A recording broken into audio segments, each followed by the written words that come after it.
Munni arrest করা হলো, আবার ছেড়ে দেওয়া হলো। মুন্নি শাহ, আমরা একটা নিউজ দেখলাম যে সেখানে বলা হয়েছে কাঁচা বাজার, উনি সবজি কিনতে গেলেন, আর সেখানে কিছু লোকজন মুন্নি শাহকে ধরে তারা পুলিশের হাতে সোপর্দ করে।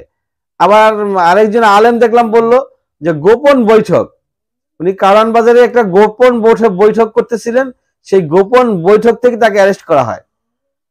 তো আসলে এখানে দুইটা কথা দুই রকম হয়ে গেল।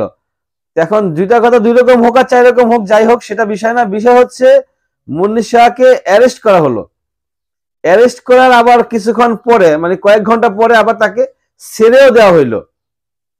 কিন্তু কেন, এটা কি কারণে তাকে অ্যারেস্ট করা হলো? সে তো অপরাধী।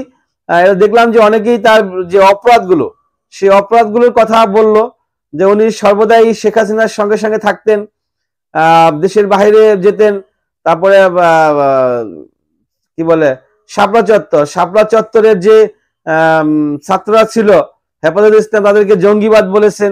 এই ধরনের অনেক ধরনের কথা তার বিরুদ্ধে আমরা শুনতে পাচ্ছিলাম। তো এই অপরাধ করার পর একজন ব্যক্তি, বাংলাদেশের একজন বিখ্যাত অপরাধী, তাকে পুলিশ অ্যারেস্ট করলো।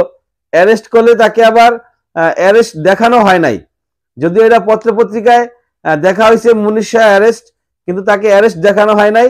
এমনিতে তাকে ধরে নিয়ে যাওয়া হয়, কিন্তু পরবর্তীতে কয়েক ঘন্টা পরে আবার তাকে ছেড়ে দেওয়া হয়।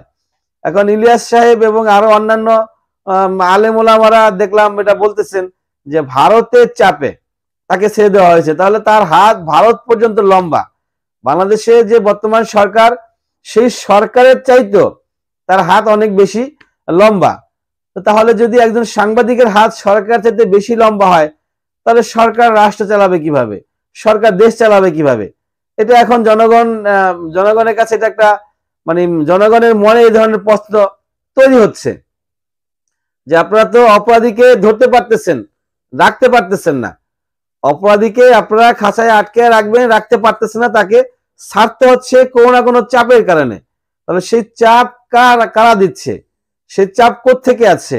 আর এই চাপ যদি সরকারের চাইতেও বড় হয়, তাহলে রাষ্ট্র তো আসলে আপনাদের পক্ষে চালানো সম্ভব না। এই ধরনের প্রশ্ন এখন জনগণ করতেছে।